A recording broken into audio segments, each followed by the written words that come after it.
been 7 days now since the National League Alliance Cup final success. You've had a chance, I'm sure, to celebrate and also reflect on the game. What were your thoughts on the match itself? Calmed down, I think, is the bit that you missed out. Yeah, settled down. I think last time we spoke it was a bit of incoherent nonsense. So if nothing else, the last 7 days has sort of given me the chance to sort of consider what it was and what we've done. It has sunk in. Delighted, still delighted as we were sort of 7 days ago, but you just get a little bit of time to consider the achievement in the context of where we're at. For me, it's gone from being really pleased for our group and delighted for the club and what it represents and stuff, to being almost just delighted for the people involved and the individuals within that it's great what we've achieved as a group, and it's great for the football club to have won this competition again, and all of us, and we've done it together.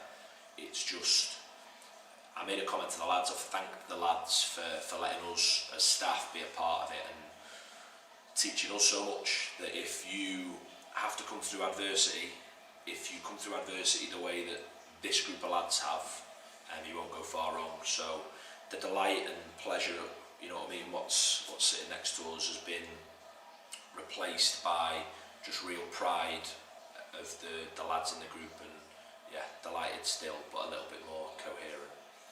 Take you back 7 days ago, and also to the post-match. Shane tried his very best to get out of you. He something that he touched on, that we'll touch on now, was almost the tactical aspect of the game, because it was very much a clash of two styles, wasn't it, the match? I think, yeah, I went to talk about tactics, and then Liam Buckley's right arm was somewhere across the back of my head. I haven't forgotten that. There's photographic evidence as well. Yeah, for the game we prepared properly. We prepared like it was the last one, like it was a cup final. We set up looking at being a back three. We felt it would get all our centre halves on the pitch. We were obviously blessed in that position, even with lads that didn't make the 11. But we just found ourselves short in the middle of the pitch. They had an extra man. So we prepared for that eventuality as well, and settled on a diamond. We needed a change. We changed just after the first goal. If I'm honest, we should have done that a little bit early, that rest with me. We might have been in a different position. But I thought we grew into the game, and we were always going to find a way to win that game. Whether winning that game is flicking the ball on and playing for throw-ins, so be it. But it's a 90-minute game, and we had to do things that maybe you wouldn't associate with the Chester sides that are normally playing such good football and sort of being so on the front foot. We maybe had to be a little bit creative, and we were. And to have taken a side like that to penalties, for them not to have been able to break us down, and for us then to show our quality and sort of hold our nerve in the shootout, it was a really, really positive evening for the lads and for everyone involved. It's an interesting one with penalties. Was it something that you and the group prepared for leading up to the game? Mike Alcock was relentless in terms of making sure we'd covered every eventuality for penalties. So that is what lads are on the pitch, what lads aren't, and ultimately what they can,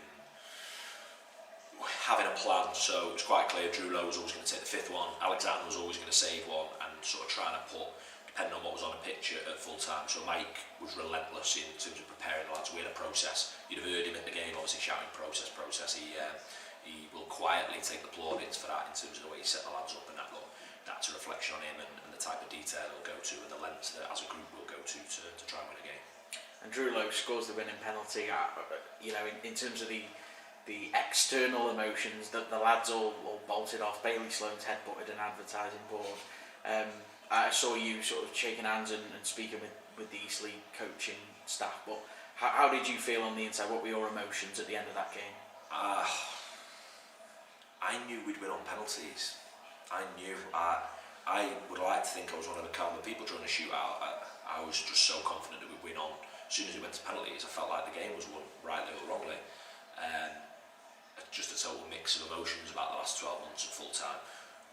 We work hard as a group, Al. We really, really do. I think I always make a comment, there's a lot more to it than rolling up with a bag of balls, and these lads have kept us as staff motivated. As bizarre as that sounds, that all I wanted last Wednesday was for them to have the moment that they reflect on the time at Chester and go, we did that, we had something to smile about, not it being associated with what's been such a tough time for so many people.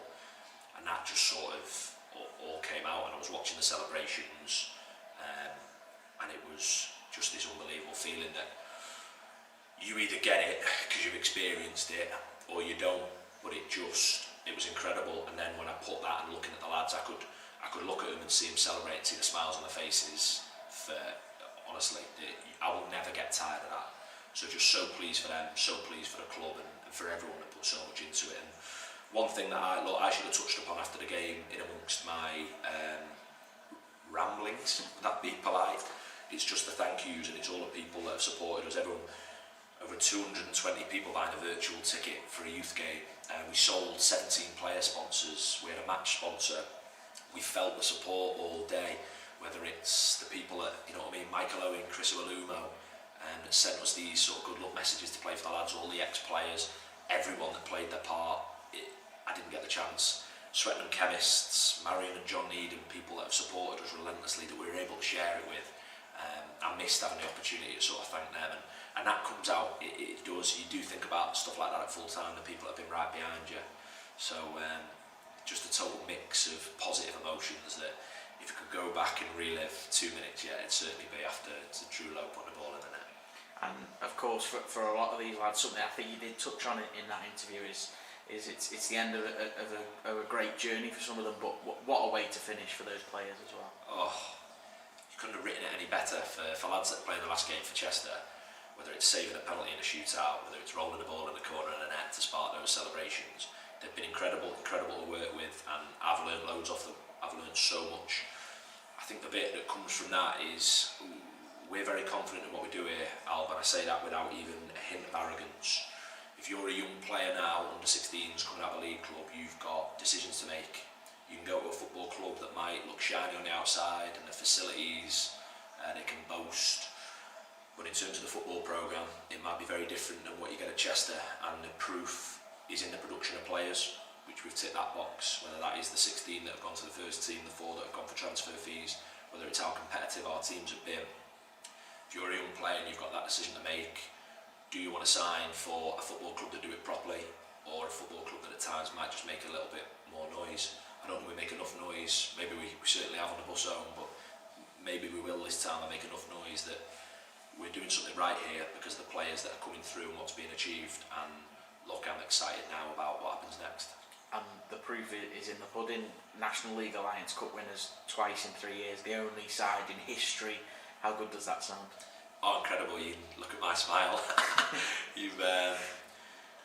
It's one thing achieving something, to keep doing it and maintaining a level, that is a real testament to the strength of the programme, and that's everyone. That is the staff that work across the board, whether that's Stacey Jackson that's educating the lads, that is the lads that have been involved before, that were involved last night, and do you know what, will be involved next year. That whole, we reflect on that stat with real pride that we did it.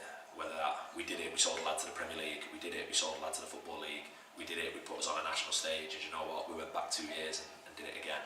So reflect with real pride, and the enormity of it, I think, is still quite difficult to take, but you can tell me that stat as many times as you like over the next 12 months.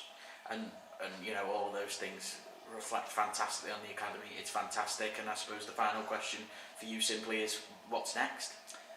Whatever we want now. You know what I said to you before the game, I meant it. This wasn't as much it's the last chapter for some of the individuals involved, it was the start of a 27-month project.